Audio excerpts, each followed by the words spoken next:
Boy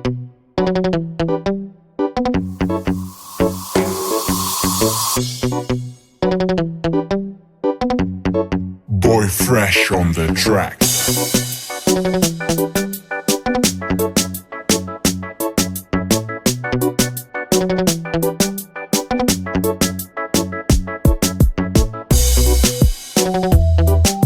Hello people, wagwan salibonani ebizo lami ngudi DJ Sparks Zimbabwe ndilipo pazimu reality ITV pana patinongowa fangwava patinoita tactic patinoita mdikinyira wekubata nyaya dzakasiyana siyana dzinenge dzichiitika mativi mana ose enyika patinoya nadzo nyaya dzine umbo hwadzo dzichiri kupisa. Nyaya ndineyo panapa inyaya inosiyisa, inyaya inorwadza. Tinovakomana vezimdanzo vasangana nedambudziko vachibva kugokwe vachienda kuNorton kushow.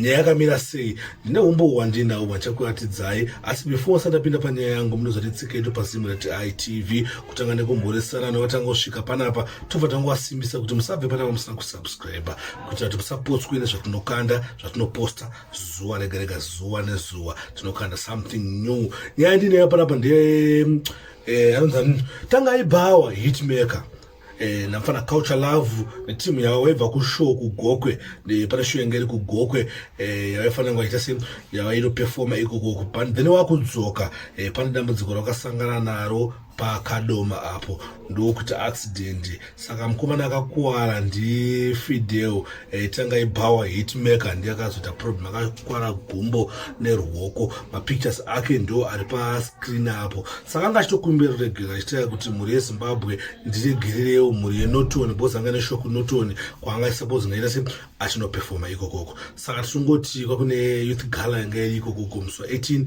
yanga suppose ngaita se achinoperforma. Saka aringotiwo guys ngatingonamatirei Fydale hitmaker but pana pesa kutaura naye angaita sekuti ari kurecover. Saka chakunzwise audio yake mumunzwewo zvaanga achitaura zvaanga achidiscuss achitaura kuti aya mukoma zvinenge zvikuita zviita se zvichiita.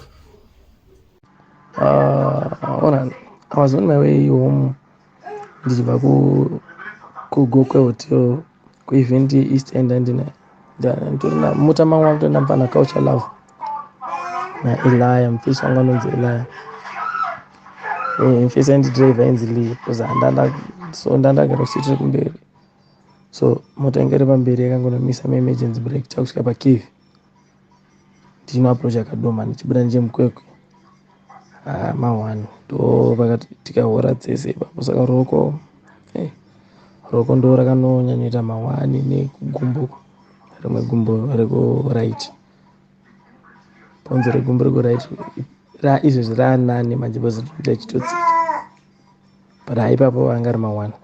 Manje mamunzo mukomana achitaurawo kuti mukoma zvinhu zvakaitika sei so ndina Culture Love tichibva pakati ndo zvaitika izvozvozvo. Thanks for watching. My name is DJ Sparks Zimbabwe. Ndiripo pachivitiviti chiti health, chivitiviti chisina maside effect, chivitiviti tinongowafa nyaya dzinenge dzichipisa.